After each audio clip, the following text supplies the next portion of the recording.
Hello and welcome back into the Duke Wisdom Podcast. Thanks for joining me back again here this Thursday morning. So today I think I'm going to talk about just a little bit of ACC predictions, ACC breakdown. I'm going to do a much more in-depth ACC breakdown later on in the season, probably more in the October area, maybe even September. But I want to talk about the potential for being on like award watch lists, winning awards for the Duke guys, where Duke fits in, what everybody else is bringing back, who to look out for, that kind of thing. I think I want to start by breaking down John Rothstein's, with his College Hoops Today website, breaking down his preseason rankings for the ACC, because I think that they're pretty interesting. So he has Duke first, which really doesn't come as much of a surprise. The Blue Devils rank number 2 on ESPN's way too early top 25.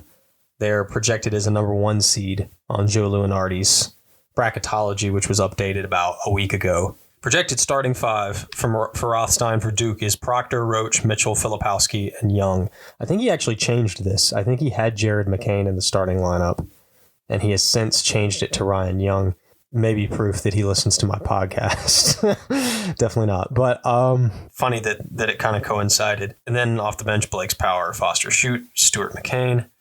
No surprise that Duke is first here. I'll go down the lineup. Number 2, Miami, with a projected starting lineup of, they're bringing back Nigel Pack, who averaged 13.7 points per game last season. Bensley Joseph, Wooga Poplar, who was really, really big time off the bench for that Final Four team for Miami last year. Then they got Matthew Cleveland, who averaged 13 points for Florida State last year, actually hit a game winner against Miami and has joined the dark side. So a crazy thing.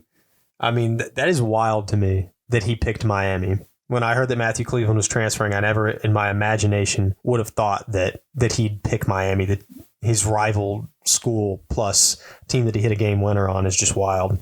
But he's a huge addition for Jim Larinaga and Miami. Losing Isaiah Wong and Jordan Miller isn't easy to replace, and they're definitely not one-for-one replacing either of them, even with Matthew Cleveland. But it's a step in the right direction. And then you've got Norchad O'Meara back, third team All-ACC, 13 points, 10 rebounds a game. Going to be one of the best rebounders and one of the best big men in the conference yet again this year. And third, he has North Carolina with R.J. Davis, Elliot Cadeau, Cormac Ryan, Harrison Ingram, and Armando Bacot starting. I think that's probably the correct starting 5. Cadeau he's actually the highest ranked recruit by 24/7 Sports. Coming into the ACC next season, he's ranked 11th. I think just over Jared McCain. But he did lead his school to the Geico National Championship, and he broke the assist record for that 3-game tournament. Cadeau came in on like 7th on the Ringers big board, which is kind of wild, especially for a 6'1" guard to come in that high. And he's, a lot of NBA scouts really like Cadeau and think that he and RJ Davis will be a really interesting and very fast backcourt at North Carolina.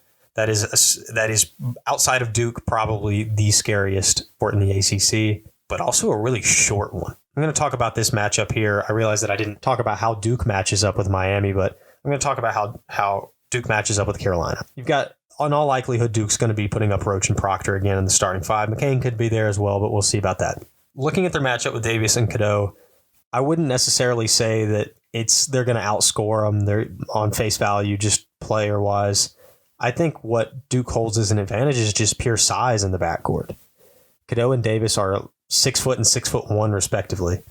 Jeremy Roach isn't much taller than that, but Tyrese Proctor, that's where Duke has the advantage. And even off the bench, Caleb Foster, also 6'5". He and Proctor are 6'5". Even McCain has a decent little size advantage over both of these guards, especially bulk-wise. Duke has a size advantage in the backcourt that I think if they can attack that it could be a really big advantage over North Carolina. And, on the wings, Cormac Ryan, he's a shooter, man. Duke's had problems with Cormac Ryan in the past. He's not leaving the ACC. He's actually probably going to get more annoying for Duke fans because now he's a Tar Heel. Duke will probably be putting up like Mitchell or Power or McCain against Ryan. In any instance, I think that's a decent matchup for the Blue Devils. Harrison Ingram is an interesting one from Stanford. He'll probably match up with Mitchell or, maybe Filipowski if Young's in the game, but probably Mitchell or Stewart. And I think Ingram's a very versatile player, and he's going to require a very versatile defender on him. And I think having Mark Mitchell on him would be pretty good. And then at the 5, Armando Bacot. If Kyle Filipowski's guarding Armando Bacot, I don't necessarily think Bacot's going to work or anything. Not having a shot blocker like Lively or Williams will make Bacot's life extraordinarily more easy when playing against Duke. However, Kyle Filipowski's no slouch. The only issue and the concern is Filipowski fouling Bacot. Bacot draws fouls like a madman, and Duke does not want Filipowski getting in foul trouble, so it might behoove John Shire to put Sean Stewart on him some. Let Ryan Young try. Bacot's not an extraordinarily mobile big. He's not going to go out and shoot some jump shots, so I don't think that it's a horrible mismatch with Ryan Young, honestly. I think Duke matches up pretty well with Carolina, and I think off the bench, Duke is certainly the deeper team. Carolina's bench has Seth Trimble, Jalen Washington, Zayden High, Paxton Wojcik from Brown, Jalen Withers from Louisville, James Okonkwo from West Virginia. I think the biggest name on there is Jalen Washington, and that'll be an interesting one to look. Carolina could do a double big lineup with Washington and Bacot, which would be more difficult for Duke to handle, especially if Filipowski is kind of its defensive anchor as a big. That could present some challenges for Duke. So let me go back to Miami. Duke matches up pretty well here. Nigel Pack's another one of those short guards. Another guy that is fast. So defensively is a challenge. But if you can get some mismatches with he and Tyrese Proctor, he and Caleb Foster, that can be a really big advantage for Duke offensively. Norchad Omier, again, we know what we're getting with Norchad Omier. If Kyle can physically handle Norchad Omier, I think Duke's fine here. Matthew Cleveland's a really good player, but Mark Mitchell should be able to defensively handle him. Poplar on the wing shouldn't be a horrible concern either. I think, he's really good, don't get me wrong. Anything I say on here like that's liable to come back and bite me, but let's keep going down the list. Ross Stein has Virginia 4th. He's got Dante Harris, Reese Beekman, Isaac McNeely, Ryan Dunn, and Jordan Minor starting. Wow. I mean, what a cast there after some losses. Definitely some losses for Virginia. They lost 3 of the last first rounds that they've been in. So it's been a tough stretch for Virginia. They won a national title in 2019, absolutely, yes. But outside of that, it's been rough since then for UVA. Not super rough. I mean, they were a 4 seed last year, but that was a Virginia team that I think overperformed what it should have, potentially. And then loses most of that. Loses Kihei Clark, loses Jaden Gardner. They've got Beekman back. Ross Stein has Beekman a projected first-team All-ACC member. That's probably just because he has 5 returning All-ACC players. Actually, I'll go over that real quick since I'm doing an aside. There are 6 players back of the 15 All-ACC selections. Only 1 guy back from first team, Armando Bacot. 2 guys back from second team, Kyle Filipowski and Blake Henson from Pittsburgh. 3 guys back from third team, that's Norchad Omier from Miami, PJ Hall from Clemson, and Reese Beekman from Virginia. There are also 5 honorable mention All-ACC guys back. That's Judah Mentz for Syracuse, Jeremy Roach, Quentin Post from Boston College, RJ Davis, and DJ Burns from NC State. And his first team is Bacot, Filipowski, Henson, Omier, and Beekman. So he just left PJ Hall off first team of the 6 returners, which I disagree with. You can probably count on Reese Beekman being ACC Defensive Player of the Year again. Everybody loves Reese Beekman. I mean, there were calls a couple years ago for Reese Beekman to beat Mark Williams for Defensive Player of the Year. And there were Virginia fans claiming that he was one of the best defenders in ACC history then. There's always that one guy for Virginia that, because of the system, is going to just flourish in that vote. I'd put good money down on Reese Beekman winning Defensive Player of the Year again, whether Virginia's good or not, honestly. I don't know about Virginia, man. I think because the ACC is so weak this year that Virginia might benefit from that and might be able to just beat the weaker opponents and stay in a tournament projection, because this team on face should not be a tournament team. Absolutely should not make the tournament. But I think because of how weak the ACC is, and I'm going to get into how weak the ACC might be this year, it feels like it at least. I hope that's wrong, and I hope some teams really overperform projections. But like in bracketology, Duke's a 1 seed. Carolina is a 4 seed. Lynn already has Miami a 9 seed, which is kind of wild. I'm not going to lie. Duke is ranked 2nd in the way too early top 25, so that aligns with a 1 seed. Carolina 15th aligns with a 4 seed. Miami's 18th in the way too early top 25, so I don't know why Lunardi hates Miami this year, but he does apparently. And then Clemson, he has his last 4 byes as a 10 seed, and then he has Virginia last 4 in as an 11. And seeing Virginia in the last 4 in is weird. It's weird, but it's fitting for this team. Really, the only reason I think they're even there is because it's Virginia. You know, they really don't have any business being there, personnel-wise, but it's Virginia, it's Tony Bennett. Give them benefit of the doubt. They'll probably still end up with a 5 seed somehow. And I already mentioned Clemson. They're 5th on Ross Stein's list. Starting 5, projected Chase Hunter, he's back. Joe Girard, transfer from Syracuse. Can't get rid of him. Jack Clark, transfer from NC State. Ian Shefflin.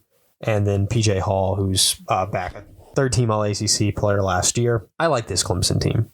It lost Hunter Tyson, but I always thought PJ Hall was probably the better player anyway. That might be a controversial take. Probably is.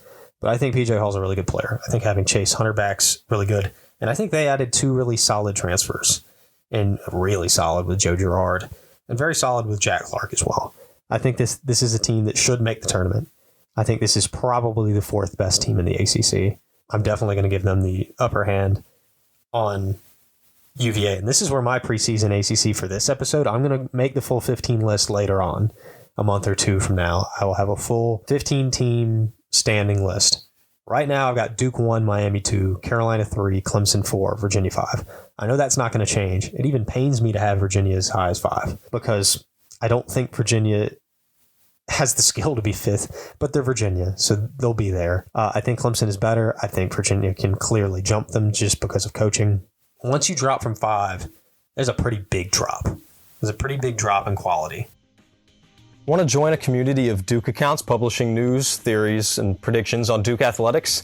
Join the Duke Wisdom Network. Just go to dukewisdom.org/join network today and fill out the form with your name and social media.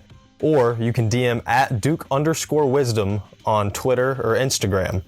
Become a part of the community of Duke fans publishing their takes today.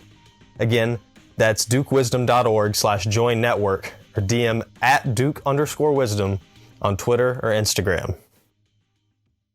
Go to 6. Rothstein has Virginia Tech. Padulia's back. Couture's back. I know Duke fans are writhing at the thought of that. So shooting back for Virginia Tech, but they lose Mutz. So their inside presence really isn't great. And it's because of that I'm like, how far can guys that shoot threes take you? You can only win if you shoot in the 40s from 3 on the game. If you dip below that, Virginia Tech will lose, most likely. Every game they dip below that. Or most games they dip below that against quality opponents, at least. At 70 as NC State, I like what NC State's brought back. DJ Burns is terrific. Ryan Young talked a lot about how DJ Burns is like his favorite player to play against. He's just so skilled. Like, he doesn't even have to move. His footwork's incredible. His touch is incredible. DJ Burns is a really solid player. And I think DJ Burns is probably a pretty good bet to be an All-ACC player this year. They also bring back Casey Morsell, who's really good. He's probably one of their top 4 scorers last season. They lost to Quavion Smith. They lost Jarkel Joyner. They didn't 1-for-1 make up for that at all. But they got DJ Horn from Arizona State. They got Jaden Taylor from Butler. He led Butler in scoring last season. And they got MJ Rice from Kansas. So I think that there's a lot of transfer additions for NC State. Kevin Keatts is definitely just living in the portal. And I think that State could have a shot at another tournament appearance. It's difficult for me to say that they'll make it, and that's because they were only an 11 seed last year with Smith and Joyner. They lose them. The ACC is just, there aren't many quality wins. State's going to have to take wins off Duke, Carolina, Miami. They're going to have to get wins there, and they're going to have to avoid losing to the bottom third, like, if they can at all. So if they can do that, they've got a shot at making another tournament appearance. Outside of that top 5, I'm not sure how many teams really have a chance. I think NC State might have the best chance of any other team. Can't rule Virginia Tech out, though, I suppose. At 80 has Florida State, which I don't really agree with, Florida State being this high. It's Leonard Hamilton, yeah, but Florida State is... But they have drastically underperformed the last 2 seasons, and I have no reason to really believe they're not going to again. They lost their best player in Matthew Cleveland. They didn't really gain anything crazy. And so, to me, I think Florida State might be a little high here. It's Florida State. Benefit of the doubt in coaching and preseason standings, they're always going to be, even if they're not great, they're going to be a little higher than they end the season, potentially. But you just never know. Pitt lost Jamarius Burton, their first team All-ACC selection, but they bring back a second team All-ACC selection, Blake Henson. They also bring back Federico Johnson back. They've got the Diaz-Graham twins back as well. So Pitt's got a lot back from a tournament team. How confident am I that Pitt can run it back? I really don't know. I'm not all that confident, honestly. I'm not really sure how confident I am. I mean, they lost a lot. They lost Nelly Cummings as well. They lost Sabandi as well. A lot of big losses for Pitt, and I don't really know how confident I am that they could run back a tournament appearance. But Jeff Capel really did save his job last season. Syracuse is 10th. No Jim Boeheim this year, but Judah Mintz is back, and they got J.J. Starling in the portal, plus Benny Williams is back as well. They lost Girard, they lost Edwards, but honestly, Syracuse has probably a solid amount of tools to make some noise. Nothing crazy. Wouldn't expect them to be a tournament team. I mean, it's not super surprising. Honestly, has some pretty good players. Judah Mintz is an All-ACC candidate without a doubt. Starling could be as well. He was first team All-Freshman last season. Then at 11, he has Louisville. That'll probably be lower in his next updated list because Trenton Flowers just decided to go pro. Number 30 overall player in the class of 23 just up and left. So Louisville, who keeps taking setbacks recently, takes yet another one. Now they bring in Dennis Evans, who's the number 24 player in the class, which is really good. 7'1" center, and that's really solid. They got Sky Clark as well, Mike James, but they're part of the bottom third of the conference, and the bottom third of the conference is really bad. It's really bad. And a loss to a bottom third team, especially if you're Duke, a loss to a bottom third team is something you really want to avoid, because if Duke's in pursuit of a number 1 seed, a loss like that could really weigh him down. At number 12, he has Wake Forest. I disagree with that. I think Wake Forest should be higher. I don't know where I'm going to put him, but they should be higher. They brought in Hunter Salas, who's a former really highly rated recruit who played at Gonzaga. And Hunter Salas is a really scary thing, really scary sight. They've also got Andrew Carr back, Cam Hildreth back. This could be a really solid Wake Forest team. It's a little top heavy, but I think it's really good. And I think Hunter Salas he's going to be that Wake Forest transfer that makes a lot of noise. It was Alondis Williams in 22. It was Tyree Appleby last season. I think it's Hunter Salas this year. There will be another guard who makes a lot of noise from the transfer portal in Winston-Salem, and I think it's Hunter Salas. He's got Georgia Tech at 13. He's got Boston College at 14. Boston College brings back Quentin Post, a honorable mention for All-ACC. And he's got Notre Dame, who is now without Mike Bray, dead last in 15, which is probably correct. Those bottom three are also part of the bottom third. Don't lose to them at all cost. Absolutely never lose to Notre Dame, Boston College, Georgia Tech, or Louisville, for sure. And avoid Wake Forest as well, probably. But that's what he's got. And I'm not sure exactly how I would rank these guys, but I do think where Duke fits in is well. If they can avoid losing to that bottom third and probably, just duke it out and take as many wins from Miami and Carolina as possible, because those are going to be your quad one opportunities, taking out those two teams. If Duke can do that and they can really bring home at least 3 out of the 4 quad one non-conference games, Duke can be looking at a 1 seed. But they cannot lose to those bottom dwellers. It's an unfortunate fact that, again, this year in the ACC, there will be a perception, honestly, a bit of a reality of a lot of bottom dwellers that you can't lose to, and beating them really doesn't do anything for your resume at all. And that's unfortunate. That really is unfortunate. I do want to talk about award outlook. I talked about that at the beginning. So Bacot's probably right there for ACC Player of the Year. I have to imagine, in his third stab at it, if Carolina is even in the top 3 in the conference, if Carolina is even remotely in the top 25 by the end of the season, Armando Bacot's got a really good shot at being the ACC Player of the Year. I think Kyle Filipowski will win if Duke is a 1 seed. If Duke's a 1 seed in the NCAA tournament, if they're that good, Kyle's probably going to be the Player of the Year. But there's a lot of people, a lot of guys on Duke's team. There's a lot of offense on Duke's team. Carolina, not quite as much. You've got Washington, who probably will take a jump. I wouldn't expect a crazy amount of scoring from Ryan or Ingram. Nothing much higher than they had at Notre Dame and Stanford. Davis will get his buckets. Cadeau's going to get a lot of assists. He'll get some buckets. But Bacot's going to have a lot of opportunity to score. Filipowski's sharing the points with Proctor, with Mitchell, with Roach, with McCain, with Foster. There's a lot of wealth to go around in Durham. And so it'll be difficult for Filipowski to put up the numbers necessary to beat Bacot. And I think that's the biggest concern. I don't think Blake Henson's much of an ACC Player of the Year threat, largely because I don't think that's going to be good enough Norchad Omier could make some noise. He probably will make a little bit of noise. He and Nigel Pack both will probably make some noise. I don't think Miami repeats with the player of the year. I think really the only reason Wong won last year is because Miami was the best team and there really wasn't a guy who was a front runner, and Carolina was just too bad for Bacot to win. Reese Beekman, Virginia won't be good enough probably. Also, Reese Beekman, I don't think Reese Beekman can score enough. I might eat my words on that, but PJ Hall's an interesting candidate. I think he might be one of the better ones, honestly. Judah Mintz, maybe. I don't think Syracuse will be good enough for it, though. DJ Burns is an interesting question as well. He'd have to put up some really big numbers, which I'm not going to say he can't do, but I would say that it's Bacot versus Filipowski most likely. Norchad Omier, Nigel Pack, PJ Hall. They'll make some noise. I'm throwing in Hunter Salas as an outside candidate. That one could really bite me in the butt, but I'm going to throw it in there. Of course, Kyle's up there for player of the year. He should be a first-team All-ACC player by the end of the year. Proctor should be vying for a first-team selection, but at least somewhere in the second or third-team range. Jeremy Roach should probably be vying for a third-team slot or maybe even a second-team slot if he really puts the ball in the bucket. But Mark Mitchell could be an All-ACC candidate as well. I think Mark Mitchell should be an All-Defensive candidate in the ACC. All four freshmen should be on the lookout for the all-freshman team. Duke should land probably at least two guys on that. Sixth man of the year is something Duke should really look at. Duke has never had an ACC sixth man of the year. And with potentially McCain off the bench, but probably at least like Foster and Stewart, Duke really probably should take home ACC sixth man of the year this year. If one of those guys stands out especially, I think that Duke will probably break that curse this year, has a really good chance to break that curse at least. Most improved player, look out for Tyrese Proctor there, look out for Mark Mitchell there.